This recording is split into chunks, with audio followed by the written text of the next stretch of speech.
start with that. Maybe introduce yourself real quickly. Stephen Pifer from Edwardsville. Jameson, Mora. Patrick Rizzo. And Carlos Trujillo. All right, so we got our American hopefuls here, and one thing we were talking about with Patrick here doing the kind of stand-up comedy, these local guys from Chicago, and it just made me think you've come a long way from when you were a kid in Chicago to racing the Chicago Marathon as a pro. So I don't know who wants to start, but I don't know, maybe talk about that transformation from high school runner. Did you ever think you'd get to this point? Yeah, What you would tell some high school kid who wants to keep running and. I would say for me, it was very apparent early in my running that I would eventually be bound to the wonderfully delightful event known as the marathon. I'm not somebody graced with an exceptional amount of foot speed. Best I've ever run in a mile was 4:18, and that was because I was a rabbit that wasn't allowed to drop out. It's the only time I've ever broken 4:20 in my life. I've broken 60 seconds in a quarter once. Seriously? Yeah, seriously, and it was the last quarter of a 10,000. I'm not graced with very much foot speed, so I knew that I was destined for the marathon. I had worked the marathon since junior high. I had worked Chicago.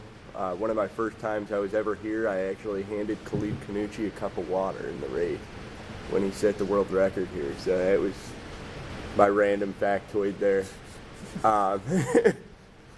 So, I've been working this race since I was 12 years old, whether working an aid station, volunteering at the expo. I've run the race, I've paced the race. Last year was the first time in 17 years that I haven't been affiliated with the race in some way. Oh, wow. So, it was natural progression that I would eventually be running it, though. Can you get the Illinois bonus, the $3,000 Illinois bonus? No, I've already tried for that. It's been rejected 3 times. I don't know, anyone else want to chime in? Carlos? Sure. I guess I knew I was going to be a marathoner growing up, even though I didn't look beyond high school in my running career. But growing up, I saw my dad run a few marathons, and that kind of got me motivated in it. And I've always been someone that loved to do a lot of mileage. Not really in high school, but I mean, in terms of overall my career, I've always done a lot of mileage. And in high school, I was always the kid that wanted to see how many laps I can do in a certain PE class. And and that's kind of when I knew I can be destined for a longer distance. And it's pretty much what got me into the marathoning. Yeah, I'm kind of the same way. Early in high school, I knew I was going to be a marathoner. I wasn't very good in the mile. I was pretty good in the 2 mile. Really being here for me is a big deal because I've really only been running at kind of a high level enough to get into this field for about a year and a half, and I'm 30. So I went about 10 years there of college and post-collegiate of really sort of not running great. And about 3 years ago, I started working with new coach Joe Rubio in slow. And I don't know, I think his main thing was just telling me to back the hell off a little bit. And in terms of intensity or mileage or both? Both. Really? Both. I was running a lot of miles, the workouts I was doing were okay. I was just doing them probably too early in the season. And he just set my training. He's like, train like you're a 15 flat 5K guy for a little while. Let's see where that goes. And we just slowly progressed. And the first marathon I ran under him, I ran 2:27, which was okay. And then the second one, I ran 2:21, so a 6-minute improvement. And then the next one I ran with him was a 2:15:44, so another 6-minute improvement. So his program really has worked for me. And happy to be here. Hopefully I can take off. Before him? I ran 2:24 straight out of college without any marathon training. My big goal in college was to just qualify for the regional meet, which I didn't do. I missed it by 1 second. So it's not making to nationals. This is just the race before nationals. Couldn't make it to that. But, I'm kind of fascinated you stuck with it. Like, my goal in college was to make nationals. I never made it. Yeah. If I had made nationals, I wouldn't run when I got out of college. I'm certain. And I ended up getting fourth country at 10K. And, like, what made you stick with it? Like, do you think if you made regionals or nationals, you'd still be running? In some weird way. Yeah. Or do you just love running that much? I always thought I could be better than how I was running. I always thought I'd be even better than I'm running now. I think I still have a lot of improvement left. And I never looked at it like I'm sticking with it. I always looked at it like, well, I'm not going to quit. Right. I've been doing it my whole life. Right. And I'm really grateful the way things worked out, because there was a lot of like training groups at the time that I really wanted to get into, like the McMillan group or one of those, but I wasn't fast enough, so I had to find a job and do all that without any support. And I'm glad it worked out that way, because now I have a good job, and I'm married, I have 2 kids, and I got a real good balance now, and I know that I can stick with it.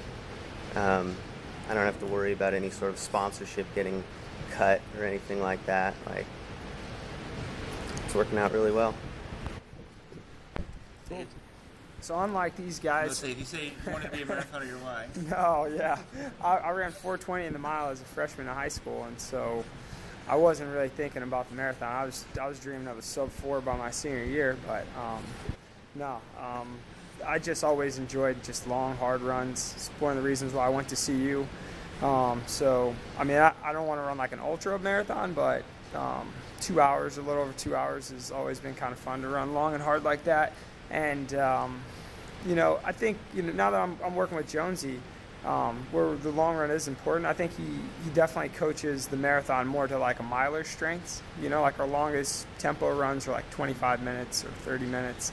And some of the harder sessions are just fartleks, So it suits me well. So I'm confident, and the fact that he's telling me that that's what he did whenever he trained, and he's confident in where I'm at, makes me believe I'm ready to compete. Matt, I was asking these guys kind of how they got from like being high school runners to here, because they were talking about growing up and stuff, and it's pretty cool. Like, you're now a pro at the Chicago Marathon, but like when you're in high school, did you think you'd get to this point? And what advice would you give some high school kids? Yeah, I didn't think, when I was in high school, I was just, I was just kind of going through the motions for a long time, and I enjoyed being on the team, but I never thought it would turn into anything, certainly not a career.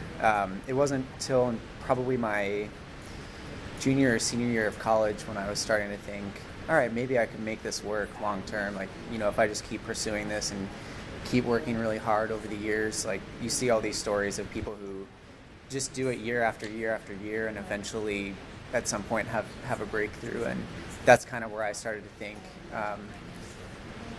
And ultimately, you kind of just talked about this a little bit, but ultimately I thought I would be a marathoner. I knew that the track wasn't where I was going to be best suited. I knew cross country wasn't my best thing. It was kind of like, where do I fall into this puzzle? And then I started doing road races while I was still in college, and things started to come together a little more. And then once I graduated and focused almost entirely on the roads, that was when they really started to take off. All right, maybe let's now turn to the race on Sunday. Maybe just real quickly, kind of what are your expectations? What are you trying to do?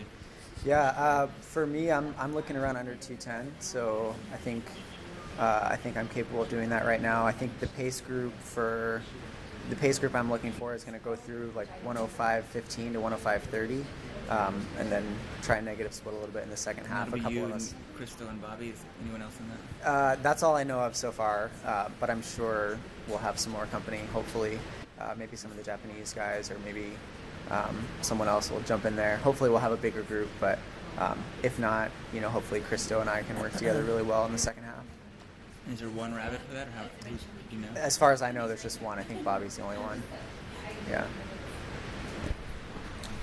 For me, I'm just coming in, see where I've done a lot of training, the most I've done in altitude before a marathon. So kind of want to test and see how my body responds after that certain type of training and come out with a personal best and compete well with all these guys. And So what's your PB? 214. Do you think, I mean, some of these guys may kind of go on that pace, but sort of playing for a group, or is it just going to go out there and see what's Hopefully, around? Or trying to go something else some guys do? roughly around 106 or so, somewhere around 212 at the start and see how it feels and kind of test the water. And if I can negative split, great. Keep it the same. And be happy with a personal best and see what the training's done. But there's no like formal group or anything?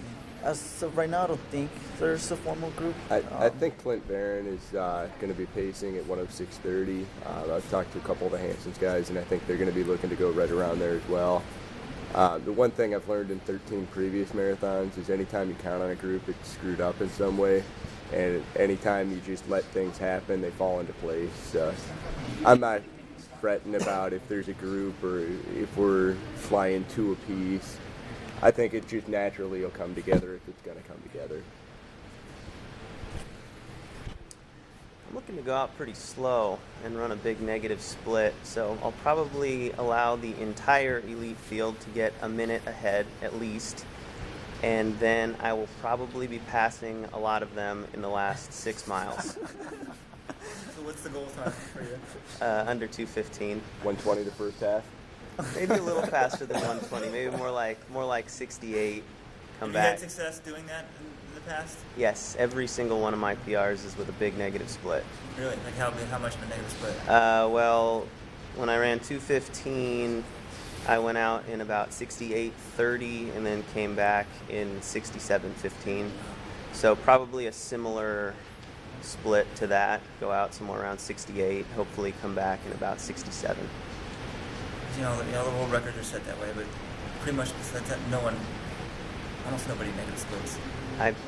I can't really do it any other way. I mean, if I try to run even, it will be a huge positive split, and I'll be roadkill the last 6. Yeah. I can't believe Clint's pacing. Clint's my age. I know. Clint's I the ran dinosaur, the first man. negative split marathon of my life ever. You guys remember March, pacing being 2:58, here? so it shows how I never. We need to get you going, man. The marathon. You remember pacing People talk about, being and here I looked at like, just the Cowtown Marathon, but I looked at like, they had everyone's halfway split, and I probably was like one of 2 people who ran under 3 hours to negative split the race. Like nobody runs them right. I mean, it's hard, right? Because anyway, it's the way we all struggle with the damn Still thing. Easy when you smartest do way to it, do it. though. Yeah, it is. If you can do it right, like You just gotta if be you can come patient. through in 65, the goal is you want to go under 210. We got to negative split it, but But you got to we have all legs know the it may second not half happen, right? Right. To run the Yeah, second you got to half. feel good, right? Yeah, I'm just just- hoping to tag along and follow these guys, man. You doing the Smiler. Steve Jones plan? Just go out about 101 and hang on. Yeah, something to that effect, man. So, no, yeah, Jonesy. Yeah, world records can be set with a positive split too, right? So, Yeah. no, Easy. he did it 30 years ago. But no, I just want to just kind of find a rhythm out there. Like Jonesy's really big on like not even worrying about like when he set that world record, he didn't have a watch on. I don't think he said he heard any splits and he didn't know how fast he was running. And so like I just kind of try and kind of feel it out. And that's also kind of how Wetmore would say sensory data, right? Pay attention to how you're feeling, how your breathing sounds, how the people around you sound, and just kind of key off of the guys that are running quicker than me and are more experienced. Rizzo knows what he's doing, and so I trust that he won't mess up my race. So you wear a watch? No, I didn't even bring a watch on this trip. Really? No. I don't Congratulations. That's how I did my sub 3 hour. There we go. I'm just going to run it. I didn't even do training. I didn't do it because I'm like, this will be fun for me. Yeah. But It's supposed to be fun, right? I'm trying to get a guy who works for us is running. I said, how much do you have to pay to not wear a watch? And he said, $2,000. Is that Steve? Yeah, Steve. Steve. Hey, for I said, well, $2,000, you I'll not guys are wear a wearing watch. watches? For $2,000, I'll not. Really? Yeah, me too. I'll take my watch off for $2,000. No Really? problem. Maybe we'll go put a Kickstarter in this. I don't need a watch. Everybody around me will have one. All right, final question. It doesn't take splits anymore anyway. There's the offer. We'll get back to you. So somehow yesterday I asked Michele, I'm like, what shoes do you wear? What shoes are you racing in? He goes, the black ones, the yellow ones, and then you know, so I'm like, I figured you have custom shoes. He's like, no, you joked, you know, that Nike forgot about it. That's how you got hurt, but it was just a joke. But so then we started asking people, like, what shoes do you race on? We put something up, and people are like, they're really interested in Let's Run. So what shoes are you guys racing in? That's the question. I'll be racing the Adios Boost. That's a little record shoe? It is. I think. Same here. The Adios Boost. No. Barefoot. How much to run barefoot? Yeah. I plan to take it back a few years to the wonderful Bibi Bakila and try to set the world record barefoot. But actually, now I'm going to run in the Mizuno Hitagami. I'm racing in the A6 Tarthers, which were actually discontinued about 3 years ago. The joke stuff, right? No, I just... when they discontinued them, they went on clearance for like $39. So I bought a bunch of them, and I really like them. All right, I'll be racing the Newton Running Distance 4, so it'll be out next year. So it's not even out yet. So. Oh wait, one more question. Talk about having a job. So how many of you guys have jobs on the side? Everybody. All right. What's your... So, sales rep for Newton out in Colorado. So, it's a Boulder-based company. I'm out at our headquarters. It's going to tell this gentleman, if you want to save your shoes being a soul man, you need to keep them in a cool, dark, almost damp area. It'll preserve the life of your shoes. If they're baking out in the California sun, they won't last as long. So. To have like a cigar thing, Yeah, whatever. humidor. That's right. I'm a design engineer for companies called Glen Air. They make electronic connectors and cable assemblies and things like that for aircraft and military stuff. So it's top secret. You can't tell us really what you No, it's not top secret. Sounds like a good job. How flexible is your schedule with that? In terms of training. It's pretty flexible. It's like a salary job, so I can change my hours around a little bit if I need to. But I mean, typically for me, normal working hours work pretty well for running. I just get up early, get in a run, go to work, get in another run, and that's it. Should be done by about 6:30 or 7. I work at a running shop. I work at Runner's Roost, Colorado, so I deal with Stephen Pifer weekly. What's that? I just heard a whoop whoop sound. Yeah, you got to give the props where they're due here. I work for marketing and a rep for Roll Recovery. I don't know if you know those rollers. It's a Colorado-based That's like the best company. thing So ever. it is. Yes. I'm an online running coach for Macmillan Running Company. Pretty fun. So I lied. One more question. Quickly about your mileage. How much would you say you ran, or just say what you want about the training, 30 seconds. What your training was. People generally want to know average mileage, maybe what your longest run was. Sure. My average weekly mileage was around 120 to 125. Longest run was 28 miles. You can actually look at all of our training on our team website, nazelite.com. We put all the running that we do up there, so you can just see weekly progressions. You can see our videos. We do workout videos almost every week, so you can see kind of what we look like and what we're doing out there, what we're practicing on the roads. No secrets. I would say my average was around 120 to 130. A lot of fuel, long runs, and you can probably see it online. My coach is big on, or our coach is big on pictures and videos. So. Yeah, mine was very much in line with Carlos's. We did a portion of our training together before I moved to Colorado Springs. Who's coaching you guys? Brad Hudson coaches us. Even after I moved, I still, for a couple of key workouts, went up to Boulder where I had someplace familiar where I knew what my splits would be like for some of the longer stuff. Cabata Loop? So, yeah, Cabata Loop, named after the infamous Fernando Cabata. But Newton Elite.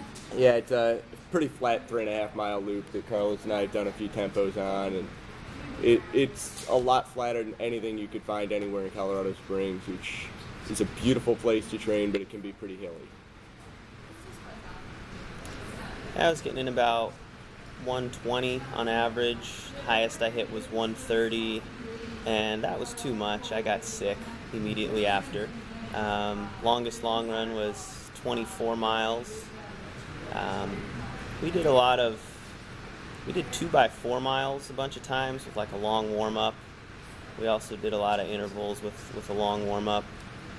Probably the toughest workout was a 10-mile tempo and with a 10-mile warm-up. So that was a long day. And yeah, that was about it. That doesn't sound like fun. Things you could do with speed like that. Let's see here. Yeah, anywhere from 90 to 105 miles probably for most of my training, and I think my longest run was like 20.5 miles. So Sunday will be the second time I cover that distance in my life. So. Did you do any track stuff anymore? Yeah, I raced a mile up at altitude, ran 408. Just I was trying to keep this streak going. I had a sub 4 or sub 4 equivalent for 9 years in a row, so I was looking for a decade of it. So maybe after this, I'll try and get in December, maybe do that to keep that streak alive. But yeah, no, I mean every now and then, but not for the marathon really. Yeah, me too. Side note: there's never been a sub 4 in Colorado, right? Never. In Colorado. Yeah. All right, we're going to talk about Newton or somebody to sponsor it. Yeah, we do. I want to see it. Same I for Randy. just saw that the other day. Right, somebody will sponsor it. Yeah. We're either going to sponsor it or sponsor you with a no watch for $2,000. The Let's Run $100,000 challenge with a sub 4 is, there it is. It's out there. It's official. I just made it official. Pat will donate I will the money. generously volunteer anybody else's money for any cause. All right. Well, thank you guys. Good luck. Thanks.